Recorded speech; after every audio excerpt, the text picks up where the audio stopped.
আইফোনে audio video music download করতে হলে আপনাকে প্রথমে চলে যেতে হবে অ্যাপ স্টোরে।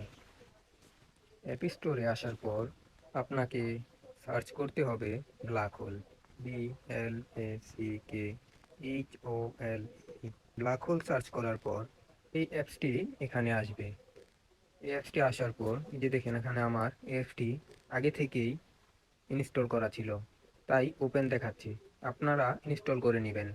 তারপর ওপেনে গিয়ে এখানে ইউটিউব থেকে আপনি যে মিউজিকটা ডাউনলোড করতে চাচ্ছেন সেই মিউজিকটার লিঙ্ক কপি করে নেবেন। লিঙ্ক কপি করা হলে এখানে এসে পেস্ট করে দিবেন। এই যে দেখেন পেস্ট করে দিলাম। এখন লোডিং হচ্ছে, স্টার্ট ডাউনলোড। ডাউনলোড হওয়ার পর আপনি আপনার মিউজিকটি ভিডিওতে ক্লিক করলে দেখবেন চলে আসবে।